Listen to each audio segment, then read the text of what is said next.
नमस्कार, आप देख रहे हैं डीडी टुडे और मैं हूं आपके साथ अंशु शर्मा। चलिए बढ़ते हैं आज की कुछ खास खबरों की तरफ। उन्नाव में पत्रकार शुभम मणि त्रिपाठी की निर्मम हत्या को लेकर आक्रोश जाहिर करते हुए एटा के पत्रकारों ने प्रधानमंत्री के नाम एक ज्ञापन एसडीएम एटा को सौंपा है। ज्ञापन में पत्रकारों ने मांग करते हुए कहा है कि उन्नाव पत्रकार के हत्यारों को अविलंब गिरफ्तार किया जाए और मृतक परिजनों को 1 करोड़ की सहायता राशि और परिवार में एक व्यक्ति की सरकारी नौकरी की मांग के अलावा भविष्य में पत्रकारों के साथ हमला, मारपीट, हत्याओं आदि वारदातों की पुनरावृत्ति न हो। इसके लिए सकारात्मक कदम उठाए जाएं ताकि भविष्य में ऐसी घटनाओं की पुनरावृत्ति न हो। इस दौरान पत्रकारों ने 2 मिनट का मौन रख मृत आत्मा की शांति हेतु प्रभु से प्रार्थना। हमने जिलाधिकारी महोदय एटा को एक ज्ञापन माननीय प्रधानमंत्री महोदय भारत सरकार के नाम भेजा है।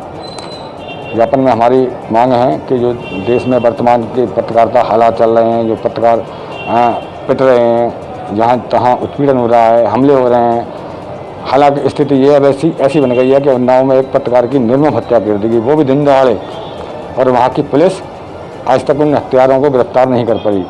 मतलब ये घटनाएं इतनी मतलब बेखौफ तरीके से की जा रही हैं कि राह चलते पत्रकार को बाइक सवार बदमाशों ने गोलियों से भून डाला और पुलिस गिरफ्तारी नहीं कर पाई। उसके अलावा भी हम लोगों ने मांग रखी है, तो हमने उसमें ये मांग रखी है कि कम से कम गिरफ्तारी अविलंब की जाए उनकी, और उस मृतक पत्रकार परिवार को राहत सहायता हेतु कम से कम 1 करोड़ रुपए की राहत राशि दी जाए भारत सरकार से। उसके एक परिवार के सदस्य को नौकरी दी जाए और भविष्य में ऐसी घटनाएं ना हो, उसके भी सकारात्मक प्रयास किए जाएं। उसके अलावा भी मेरा एक निवेदन है भारत सरकार से, माननीय प्रधानमंत्री महोदय से, कि जो जिस तरीके से पत्रकारिता जोखिम भरा वो पेशा बन गया है, मिशन बन गया है, उस मिशन को सकारात्मक रूप सहयोग दिया जाए सरकार द्वारा। उनकी सुरक्षा का ध्यान रखा जाए, उनकी सुविधाओं का ध्यान रखा जाए।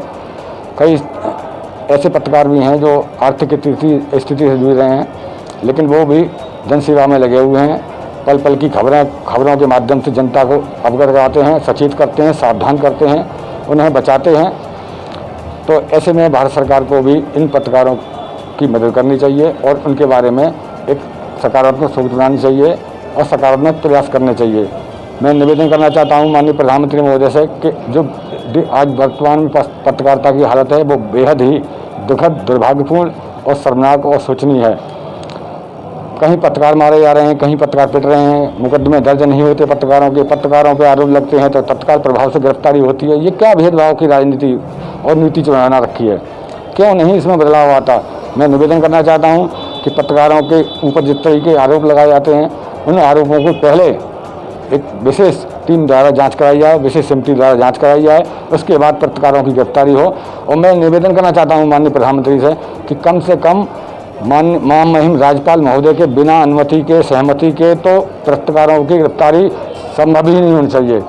तो मैं भारत सरकार के प्रधानमंत्री से निवेदन करना चाहता हूँ कि जब भी पत्रकारों को कोई आरोप लगते हैं, फर्जीवाड़े के जैसे भी आदमी चाहता है तो वो लगा देता है, पुलिस वाले चाहते हैं वो लगा देते हैं। आखिर हम सच्चाई लिखने के लिए इतने मुकदमे और कितनी प्रताड़ना झेलने पड़ती हैं। तो इस मामले में, ऐसे मामलों में हम सबसे पहले महामहिम राज्यपाल महोदय की संस्तुति की चाहिए। उसके बाद पत्रकारों पर हाथ डालना चाहिए, गिरफ्तारी करनी चाहिए। कानून सबके लिए समान है तो पत्रकारों के लिए भी समान होना चाहिए।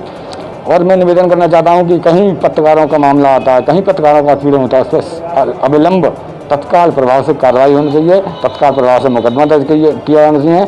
मुकदमा बाद में दर्ज किया जाना चाहिए, पहले गिरफ्तारी होनी चाहिए हमलावरों की, ताकि पत्रकारों के साथ कोई भविष्य में दूसरी घटना न घट सके। इन्हीं मांगों के साथ में भारत सरकार के माननीय प्रधानमंत्री मोदी से निवेदन करना चाहता हूँ। और दूसरी बात एक मेरी और है कि आज जो भेदभाव की नीति चल रही है, अधिकारियों में भेदभाव की नीति चल रही है, मीडिया को छुआछूत की तरह माना जाता है। आज हमारे जिलाधिकारी एटा महोदय ने एक मिनट का समय नहीं दिया, जिलाधिकारी महोदय कार्यालय में बैठे रहे और पत्रकारों ने एएसडीएम साहब को ज्ञापन दिया। तो ये भी भेदभाव की नीति बहुत गलत है। इस पर भी सरकार को सकारात्मक कदम उठाने चाहिए। फरियादियों की भीड़ लगी हुई है, डीएम साहब अंदर बैठे हुए हैं, क्या तरीका है? मतलब मेरा निवेदन है डीएम साहब से भी और माननीय प्रधानमंत्री महोदय से कि ऐसे सभी अधिकारियों को सचेत किया जाना चाहिए, इन्हें सावधान करना चाहिए कि आप हर पत्रकार को, हर पीड़ित को मदद दें और खुद उनकी फरियाद सुनें। जी।